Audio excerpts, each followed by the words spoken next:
Hello students, I am an geography teacher in Adarsh Senior Secondary School, Khaisirghat.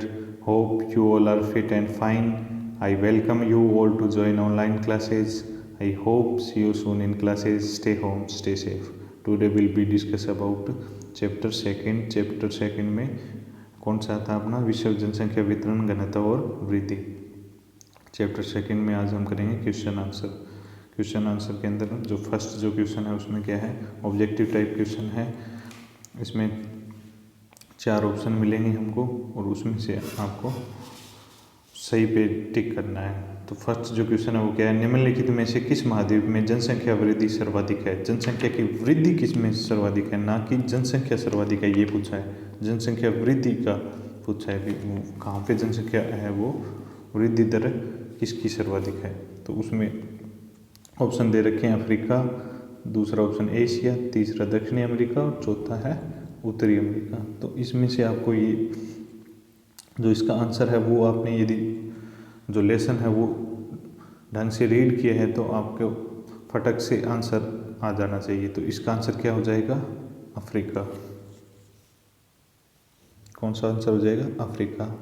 और ये कैसे पता चला, जो टेबल नंबर 2.3 है ना, 13 नंबर पेज पे दी हुई है जनसंख्या वृद्धि दर, तो उसमें ये चीज़ दिखा रखी है कि जनसंख्या वृद्धि दर किसकी है। वो आप अंक तालिका 2.3 है वो देख लेना वहाँ से, उसमें क्या है वृद्धि दर दिखा रखी है पेज नंबर 13 पे। तो वहाँ से आंसर हो गया। यदि जनसंख्या का सीधा पूछ लिया जाता तो जनसंख्या सर्वाधिक कौन से महाद्वीप की है, तो एशिया महाद्वीप इसका आंसर हो जाता। लेकिन अब ये नहीं हो गया, वृद्धि दर अफ्रीका में ज़्यादा है।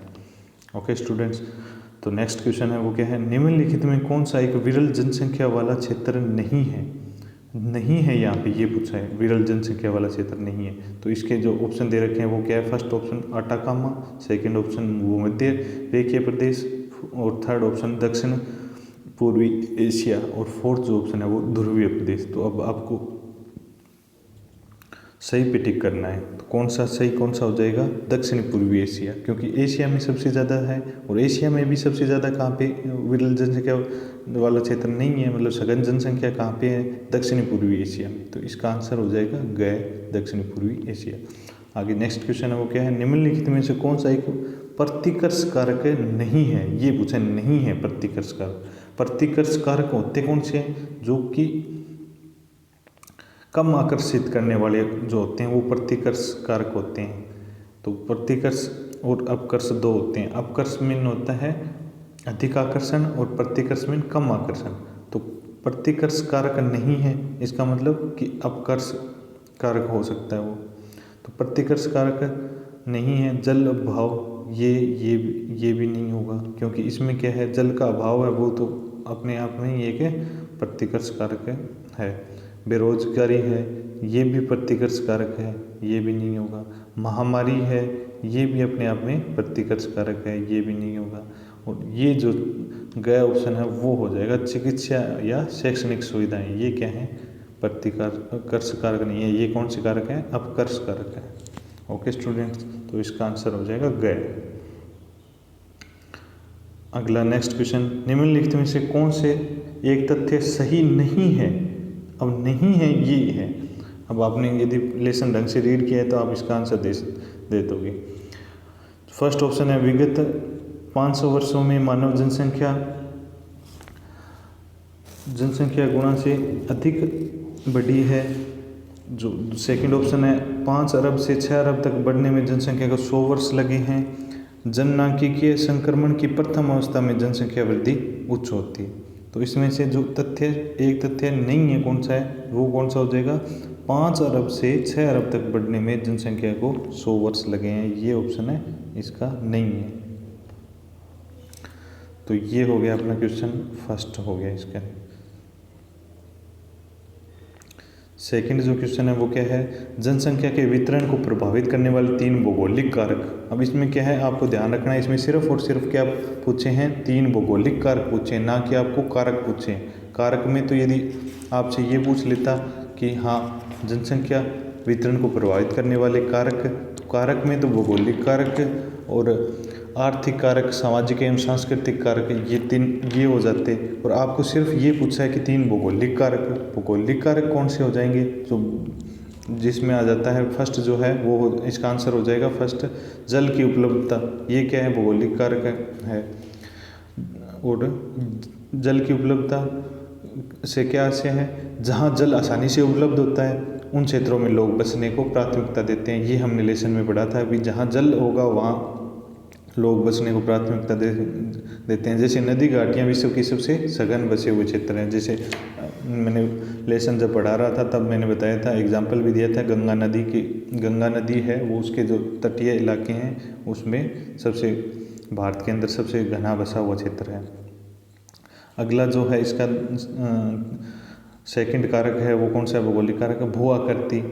ये भी मैंने बताया था कि आपको कि लोग क्या है कि समतल और मंद ढालों वाले क्षेत्र में बसने को वरीयता देते हैं, क्योंकि वहाँ पे क्या है सड़क निर्माण, उद्योग, ये क्या है उनके लिए ये जगह अनुकूल होती है, परिवहन तंत्र के लिए अनुकूल होती है। और पर्वत और पहाड़ होते हैं उन पे हम ये चीज़ें करना बहुत मुश्किल काम होता है, इसलिए क्या है ये इनको प्राथमिकता देते हैं, बसने को वरीयता देते हैं, ना कि पर्वत पठार व मरुस्थलीय इलाकों में। और ये मैंने आपको उसमें बता दिया था और अभी भी बता दिया कि हाँ क्यों, क्या कारण है।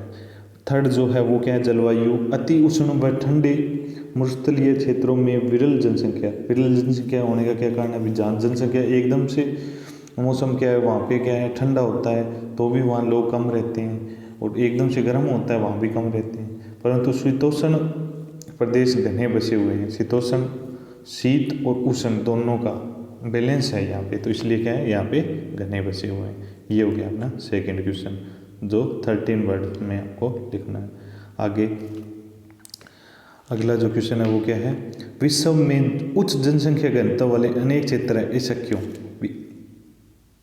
उच्च घनत्व वाले क्षेत्र अनेक क्षेत्र है, ऐसा क्यों होता है, इसमें क्या कारण है। इसका जो आंसर है वो क्या हो जाएगा, अनेक क्षेत्रों में उच्च जनसंख्या घनत्व के निम्नलिखित कारण होते हैं।